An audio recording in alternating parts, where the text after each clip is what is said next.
This is grapefruit seltzer, but not for your hole, sir. It's for me. Try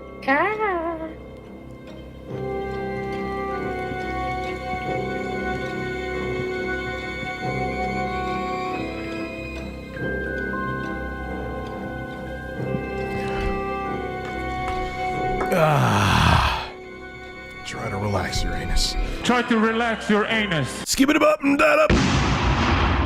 Hi, I'm Troy McClure. You might remember me from such films as Sony needs a competitor to Gamepass, and Sony is screwed without a Gamepass competitor. Well, I'm here to give you some great news that a Gamepass competitor will be announced soon by Sony. Put a bird up your ass. Now, so look, I don't care whatever camp you are in, whether you're Team Xbox, I don't really know why you'd be in a team, or Team Sony, or Team Nintendo, or Team Amico television. Why? Stop being in that team. Stop. Well, moving on. Xbox Game Pass is wildly successful. Recently, they said there's over 25 million subscribers, and Xbox Game Pass Ultimate for $14.99 a month is a hell of a deal. You get access to a slew of games, and you also get access to Microsoft's first-party studio games day one on Game Pass. So if there's a huge AAA release and you're already signed up for Game Pass, great job. You get to play their game out of the gate, which is brilliant. They also have cloud gaming on there, so if you want to play on a portable device, you could do that as well, like a tablet or smartphone. It's really well thought out, and Microsoft has themselves placed in a really good position because, let's face the reality, we're already kind of there where games are a service. You're not just buying a cartridge like the good old days. Here.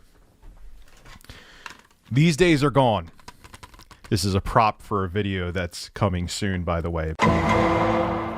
Games as a service is a thing, and Microsoft is well ahead of the competition when it comes to being a service-based company with Xbox Game Pass. Well, it seems that Sony is finally ready to announce their Xbox Game Pass competitor, and the announcement could come as early as next week, according to Bloomberg. This comes from TheVerge.com. I'll read it to you, then we'll discuss. So it's being reported that Sony will announce its answer to Xbox Game Pass, a service that's currently known as Spartacus, as early as next week, according to Bloomberg. Previous reports say that Spartacus could be a combination of Sony's two current subscription services, PS Plus and PS Now. Bloomberg says that the service will launch featuring popular recent games, but it may not include the upcoming game God of War Ragnarok, which, why would you not do that? Wouldn't that be a huge selling point? Big AAA game? Wouldn't you want people to sign up for your Spartacus service, Sony? Anyway, Spartacus is expected to have 3 different tiers, which will offer different games at different price points. One tier is expected to be very similar to the current PS Plus subscription, while other tiers would add PS4 and PS5 games, though the latter are expected to come in the future, as well as access to extended demos and the ability to stream games over the internet. Previous reports also said that the highest tier could include a library of classic games from systems like the PS2 and PSP. Now, we know that as of now, Sony has 2 different services. One of them is PlayStation Plus, which gives you access to multiplayer games, some discounts, and it gives you a few free games a month. And they also have PlayStation Now, which gives you access to PS4, PS3, and PS2 games either through cloud gaming or downloading the games onto your console. And that's not across the board, where every game you have the choice of either downloading it or playing it via the cloud on PS Now. It's dependent on each game. Some it's cloud gaming only, some you could download, which is a little bit annoying, I must say. So it'll be interesting to see how this works out for Sony. We don't know anything about pricing yet.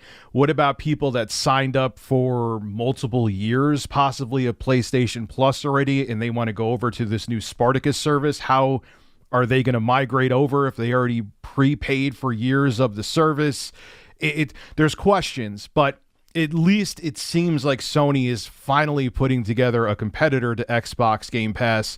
How good it will be, we'll have to see, but at least this is a step in the right direction. Now, obviously, as time goes on, Sony will refine the service and it'll get better. And I'm sure if there's anything that people think they're overpaying for on this new Spartacus service, that hopefully Sony will listen to the complaints.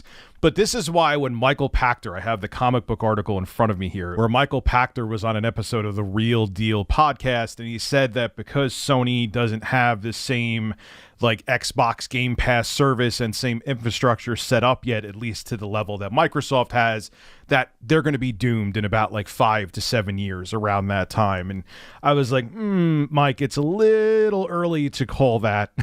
It's a little early to say that. Look, I love Michael Pachter. I genuinely think he's a nice person, but he's had some pretty hot takes before where he said that he thought the Intellivision Amico was going to be wildly successful. I'm always going to roast you for that, Mike. I think that's one of the best things you ever said for all the wrong reasons. But here is the beginning of Sony putting together a valid competitor. And I'm sure as time goes on, Sony will smarten up, make it more Xbox Game Pass competitive.